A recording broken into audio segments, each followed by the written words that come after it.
The silence of chains. The night sky of the alien world was covered in pale blue light. Their moons reflected on the broken towers of the city.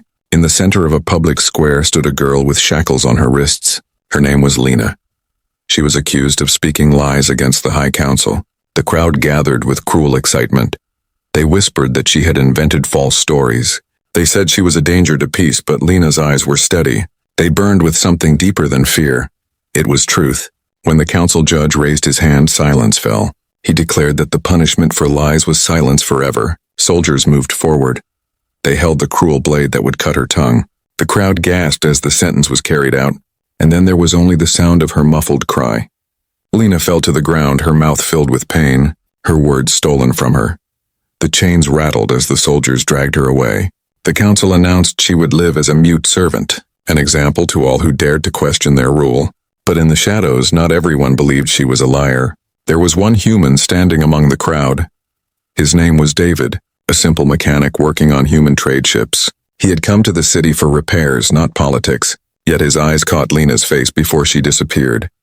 He saw the way she looked around, the desperate flicker in her gaze. She was not broken. She was trying to say something even without words. David felt a strange pull in his chest. He did not know why, but he knew she was no liar.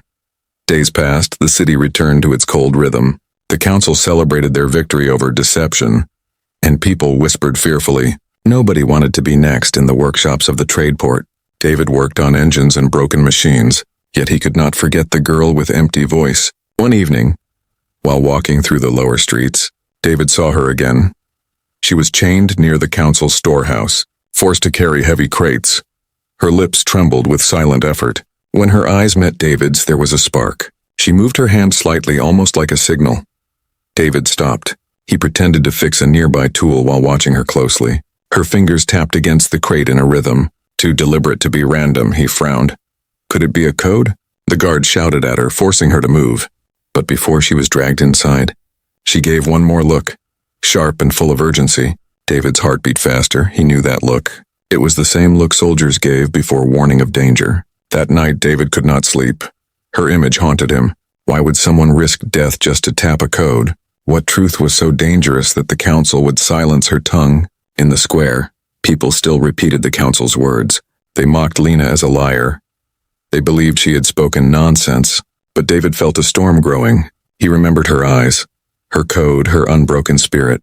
As he worked on a broken engine the next morning, his mind raced. If she truly had truth, then the council feared it, and if the council feared it, that meant it could shake their power. When night returned, David went back to the storehouse.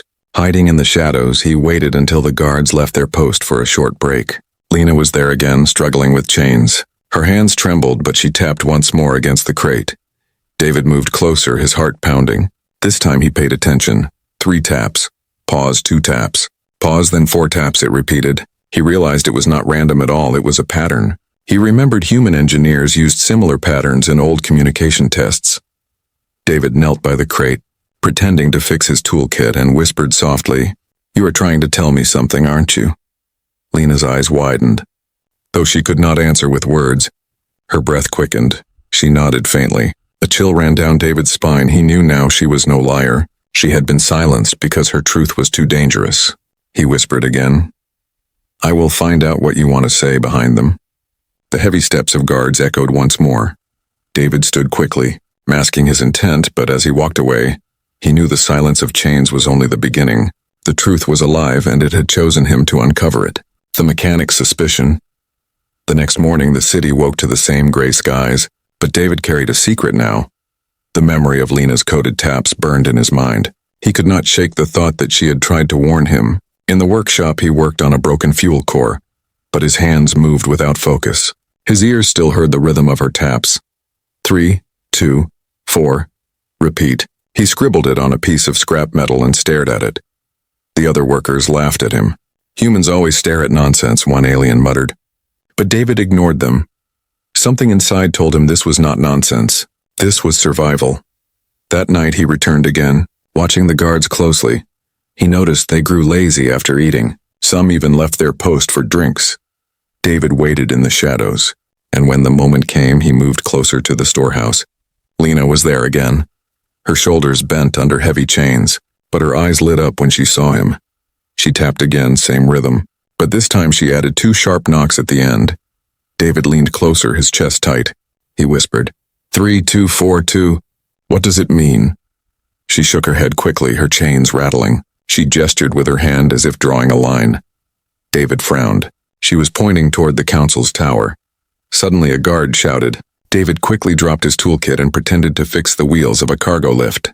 The guard spat near him and walked away, but David's heart nearly leapt from his chest. Back in his quarters, David thought about her signals. 324. It felt like coordinates or maybe a code to unlock something. He remembered old human warships once used such tapping to mark secret vaults. Could she be pointing to a hidden place? The next day he tested his suspicion. While delivering parts near the council tower, he searched for markings. He found strange scratches near the base of the wall. 3 short lines, 2 deep cuts, 4 shallow ones. His hands trembled. It matched her code. David looked around nervously. No one paid him attention. He pressed his hand against the marked stone. For a moment, nothing happened. Then a small piece of the wall shifted slightly. Revealing a narrow gap, his eyes widened. Inside the gap, he saw fragments of metal tablets, covered in strange writing. Hurried and desperate, he pulled one out and slipped it under his coat before anyone could see. Back in the workshop, he studied it under the dim light. The writing was alien, but some words were marked with universal trade script. One phrase chilled his blood. Betrayal within, he read again and again. Betrayal, council, danger, it was clear now. Lena had spoken against the council because she knew their secret, and for that they cut her tongue. David's suspicion grew heavier. He could almost feel eyes watching him. He kept the tablet hidden, but each time he looked at Lena's face, he knew she wanted him to reveal it. The more he thought, the more the fear grew. If the council had silenced her for truth, what would they do if they learned a human now held that truth? He sat alone that night, staring at the metal fragment. The air felt colder. His hands shook. He whispered to himself, "What are you hiding? What truth is so dark that even your own people cannot hear it?" Suddenly a knock came at his door, heavy and sharp. David quickly hid the tablet under the floorboards. He opened the door to find 2 alien guards, their eyes narrow. "The council wishes to ask questions about your late work near the tower," one said. David forced a calm smile. "I only fixed the lift. Nothing more." The guards stared at him for a long moment, then left without another word. But David knew the danger had already begun. He sat back down, his breath uneven. He understood one thing now. Lena was not only silenced, she was hunted, and by helping her, he had just placed himself on the same path. The mechanic's suspicion was no longer just a thought. It was a burning truth, and it was only a matter of time before the whole city felt its fire. The hidden message, the city was alive with noise. But for David, every sound carried suspicion now. The whispers of the people, the footsteps of the guards, even the hum of engines felt heavier. He kept his head low, but his mind burned with the secret tablet under his floor. Lena's eyes haunted him each time he closed his own. He saw her desperate gaze begging him to understand. He could not ignore it anymore. He had to go deeper. He had to read her truth. That night he returned to the hidden gap at the council tower. He worked fast, pulling out more fragments of the tablets. His hands shook as he hid them beneath his coat. One piece slipped and clattered against the stone. The sound echoed like thunder. A torchlight swept across the courtyard. A guard turned. David pressed himself against the wall, his heart pounding like a drum. After a moment, the guard yawned and walked away. David exhaled slowly, sweat dripping from his face. Back in his room, he laid out the fragments. He studied each line carefully. Many were alien symbols he did not know, but among them, hidden in small corners, were more trade words scratched in haste. Warfleet, arrival, within days. His breath caught. This was no lie. Lena had warned about an incoming threat, not just a small attack, but something larger. The words burned in his eyes. Her tongue had been severed because she spoke the truth about invasion. He felt anger rise inside, his fist clenched. The council had called her a liar, but they had silenced her to protect themselves. They feared panic. They feared losing control. David looked at the fragments again. Some were incomplete, pieces missing. He realized he needed her help to finish the message. Only she knew how to fit it all together the next day. When Lena was dragged again to carry crates, David stood close. He whispered as he pretended to tighten bolts on the lift. "I found them, the tablets. I know about the fleet." Her eyes widened. Shining with tears, she tapped frantically on the crate. This time the rhythm was faster, urgent. David leaned in, trying to follow. He whispered back, Show me more, I need to know everything. She nodded slightly, then gestured toward the old tunnels beneath the city. Her chains rattled as the guards shoved her forward. David's chest grew heavy. If the message was hidden deeper, he would have to risk everything to find it. That night he descended into the tunnels. The air was thick with dust. Broken pipes dripped water. He carried only a small lamp. The silence was heavy, yet he felt her presence guiding him. He followed strange markings carved into the walls. 3, 2, 4. Repeated again and again, leading him deeper. At last he reached a sealed door covered in rust. Scratched across it were words that made his skin crawl.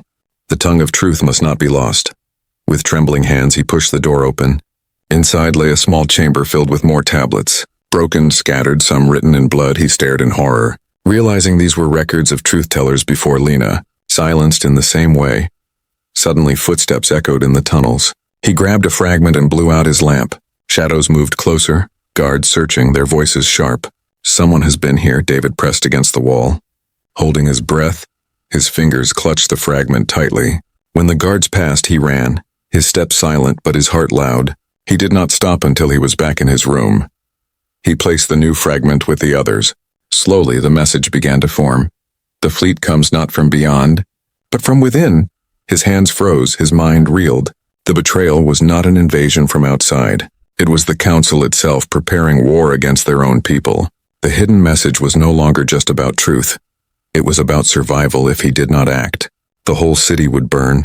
Lena had tried to save them, but only he could give her truth a voice now. The council's shadow.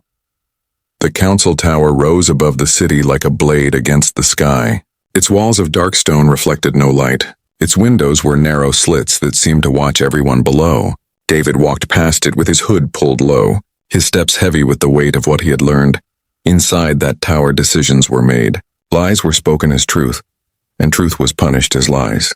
Lena had been only one of many, silenced because her words threatened the order. That evening the council gathered in the grand chamber. Their robes shimmered in black and gold, their faces stern and cold.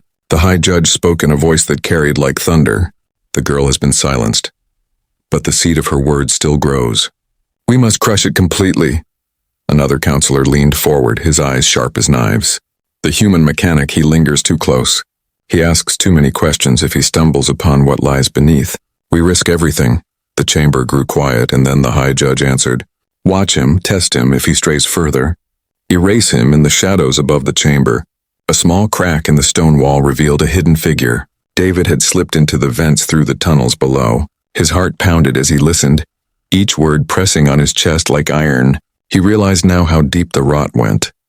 The council was not only hiding the invasion, they were preparing it. They wanted war, they wanted control.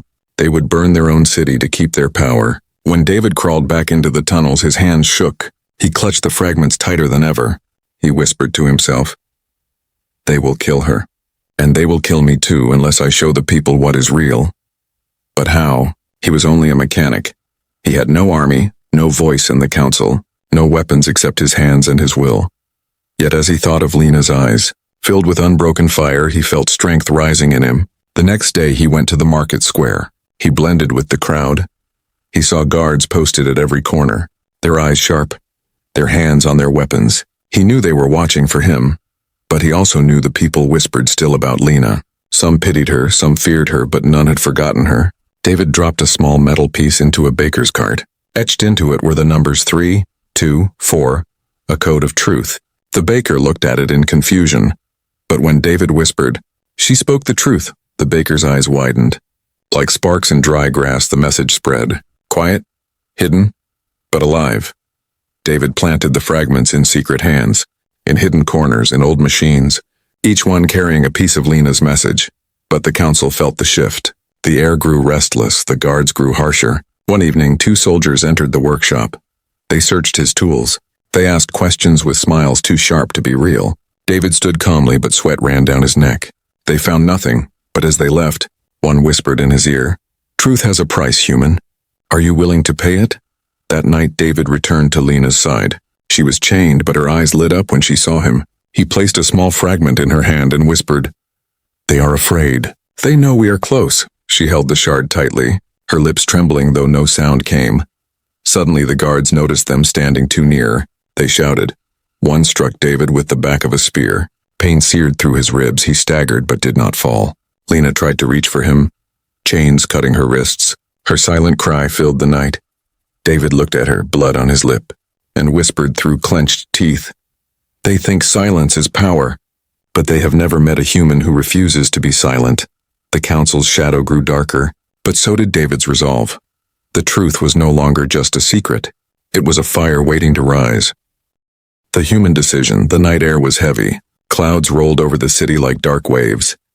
David sat in his small room, his ribs still sore from the guard's strike. On the table before him lay the fragments of truth, sharp and broken like pieces of a shattered mirror. He stared at them for hours. His hands resting on the metal, he whispered to himself, "If I speak, I risk death. If I stay silent, I let them win." The decision was crushing, yet the fire in his chest burned hotter with each passing hour. He thought of Lena, chained, broken in body but not in spirit. He thought of her eyes, how they begged not for mercy but for belief. She had carried truth alone, and now she had passed it to him. A knock came at his door, soft and cautious. David grabbed a wrench, ready for an ambush, but when he opened it, he saw the baker from the market. The man held a small bag of bread, but inside, hidden beneath the crusts, was another fragment. "You are not alone," the baker whispered, his eyes darting nervously. "The people remember. We all heard her, we all felt it, we only needed proof. You carry it now." David's breath caught, hope and fear tangled inside him. He realized the message was spreading faster than he thought. The council could not stop whispers, not forever. But he also knew the council's hand was closing. Already guards followed him in the streets. Already shadows lingered near his workshop. Already questions grew sharper. He had to decide soon, speak now or lose everything. That evening he returned to Lena, slipping past guards as the storm rolled above. Rain struck the stone like drums. She was shackled again, her skin pale, her wrists raw, yet when she saw him, her eyes shone with fierce light. He knelt beside her, hiding the fragments beneath his cloak. "I cannot stay silent any longer," he whispered. "But if I do this, we may both die." She tapped her chains against the stone. Sharp and steady, her message was clear. Death was better than silence. His throat tightened.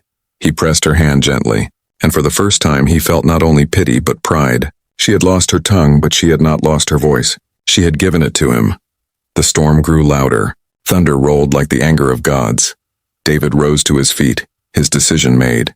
He would show the city what the council feared most. He would give truth back its tongue. The next morning the square was filled again. The council had called for a public announcement. Their voices boomed across the plaza. "Order remains, the lies have ended. Peace is ours." But from the edge of the crowd, David stepped forward, his cloak heavy with fragments, his chest heavy with fear, yet his voice steady as stone. "You speak of lies," he shouted, "yet you are the liars. And I have proof." Gasps tore through the crowd. Guards turned at once, weapons raised, the council's faces twisted in rage. But David lifted the fragments high, their sharp edges glinting in the light. "She spoke the truth," he cried, pointing to Lena. "You silenced her because you feared her. But the truth cannot be cut out, it cannot be chained. It cannot be destroyed." The crowd stirred. Whispers spread like fire. The guards hesitated. The council shouted orders, but the people began to push forward. Their eyes fixed not on the council but on Lena, silent but unbroken. In that moment David knew there was no turning back. His decision was final. He had chosen the path of truth, even if it cost his life. The human decision had been made, and the world would never be the same. The confrontation. The square shook with voices. The people pressed closer, their whispers rising into shouts. The council stood frozen for a moment, their polished masks of control cracking. David's voice had broken their wall of lies. "Seize him," the high judge roared. Guards surged forward, their armor clattering, weapons raised. David held the fragments high, his heart pounding. He shouted, "See for yourselves. Read the words she risked her life to give you." One guard reached for him, but the crowd moved first. Hands pulled at the soldier, voices screamed, "Let him speak." The council's control wavered. Fear spread among them like fire through dry grass. David looked to Lena. She was dragged into the square, chains heavy, yet her eyes blazed with hope, though she had no tongue. Her presence screamed louder than any voice. The high judge snarled, "She is a liar, a deceiver. We cut her tongue for the safety of all." David turned on him, his voice sharp as steel. "Then why do these fragments speak of your betrayal? Why do they warn of a fleet that you hide?" He hurled the fragments onto the stone floor. The shards scattered, words gleaming under the light. The crowd leaned closer, reading the scratched warnings. Betrayal. War fleet. From within. The truth glared back at them. Undeniable. The guards tried to silence the crowd with blades, but the people pushed forward. Anger boiling, their voices rose as one. Truth, truth, truth. The council's shadow trembled. The high judge shouted again, "Kill them both!" And this now? Swords were drawn, the crowd screamed, and in the chaos David grabbed Lena's chains. Pulling her close. "Run," he whispered. Though he knew escape would be nearly impossible, they sprinted through the chaos, guards clashing with furious citizens. Stones and fists flew. The square became a battlefield. David's ribs burned with pain, but his grip on Lena never loosened. They dashed into the alleys. Footsteps thundered behind them. Guards shouting, blades scraping. Lena stumbled, but David pulled her forward. Every corner felt like a trap. Every shadow felt like a blade. At last they reached the tunnels, the same place where David had found the hidden tablets. He shoved her inside. The damp air wrapped them in darkness. Torches flickered as guards pursued. David turned, wrench in hand, his breath harsh. He faced the advancing shadows. "If you want her, you'll have to kill me first." His voice rang through the stone. The guards sneered, stepping closer, blades raised. The clash was brutal, steel against steel. David blocked one strike, but another cut across his arm. Pain seared, yet he did not fall behind him. Lena lifted a shard of metal from the ground. Her hands shook, but her eyes were steady. When one guard lunged for David, she slashed with all her strength. The blade cut across the guard's face. He fell back screaming. David looked at her, blood running down her hands, and for the first time he saw not a victim but a fighter. She had no voice, yet her truth roared through her actions. Together they forced the guards back into the narrow tunnel. The walls echoed with shouts, but the enemy faltered. Fear creeping into their steps. "Fall back," one guard yelled. Retreating into the darkness, David leaned against the wall. His chest heaving, Lena clutched his arm, her silent eyes saying what words never could. The confrontation had shaken the city. Blood had been spilled. Truth had broken its chains. But the war was not over. The council would strike again, harder, crueler. David wiped the sweat and blood from his face, his grip firm on the wrench. "They will come for us. But now the people know," he whispered. "We have lit the fire, and it will not go out." In the silence of the tunnels, Lena nodded, her gaze fierce though her tongue was gone. Her truth had found its voice, and the galaxy would soon hear it. The truth set free. The city awoke to smoke and whispers. The night's clash had shaken every home. Rumors spread faster than fire. Some said the human had struck down the council guards. Others said the girl without a tongue had risen like a ghost to haunt the liars. But all agreed on one thing. The truth could no longer be buried. In the council tower, fear replaced arrogance. The high judge slammed his fist against the table. His voice cracked with rage. "The human has poisoned their minds. The girl still lives if we do not end this now. Our power crumbles." But behind his fury was a tremor of dread. He knew the people's eyes had changed. They no longer looked with blind obedience. They looked with doubt. David and Lena remained hidden in the tunnels, their bodies worn, their clothes torn, but their spirits unbroken. David lit a small lamp and spread the fragments on the ground. Together they pieced them like a puzzle, broken words forming a complete message at last. The council prepares war against its own people, a fleet in secret waiting to strike. The lies are theirs, not ours. David stared at the final words, his chest heavy. "This is it, Lena. This is what they tried to silence. This is what cost you your voice." She touched the final fragment with trembling fingers. Tears shone in her eyes, but she lifted her chin proudly. She had won already. They could not keep this truth hidden, not anymore. David left the tunnels at dawn, carrying the fragments close to his heart. The market was crowded. Guards shouted for calm. The council had called for another gathering, to stamp out resistance with fear. David climbed onto a broken cart. His voice rang out, "People of this city, you have been lied to." Faces turned. Gasps spread. Soldiers rushed forward, but the crowd pressed close. Shielding him, he raised the fragments. The morning sun caught their sharp edges. The words burned bright. "This is what she said. This is why they cut her tongue. Not because she lied, but because she told the truth." The crowd roared. Their voices thundered, "Truth, truth, truth." It shook the walls of the square. It rattled the council tower itself. The guards hesitated, blades lowered. Some even stepped back, their eyes uncertain. The council shouted orders, but their voices were drowned by the rising sea of people. And then through the crowd, Lena was led forward. chains still on her wrists, her mouth scarred, yet her eyes blazed brighter than any torch. David stood beside her, lifting her hand high. "She cannot speak," he shouted, "but we will speak for her." The people erupted, their anger spilling into courage. Stones flew, chains broke. The council's banners were torn down. The high judge tried to command, but his words vanished beneath the storm. The guards abandoned their posts. Some even turned against the council. The tower shook as the mob surged. The shadow that had ruled for so long cracked and fell when the smoke cleared. The council was no more. The city stood free. Lena stood at its heart, silent but unshaken. David at her side, their eyes met. And in that look, the people saw not just rebellion, but hope. They called her the voice without tongue, a symbol of truth that no blade could silence. They called David the witness, the human who chose belief when no one else would. Together, they became the spark that spread beyond one city. Beyond one world, their story carried across the stars. And though Lena never spoke again, her truth echoed louder than any words, because one human mechanic had listened, and together they had set the truth free.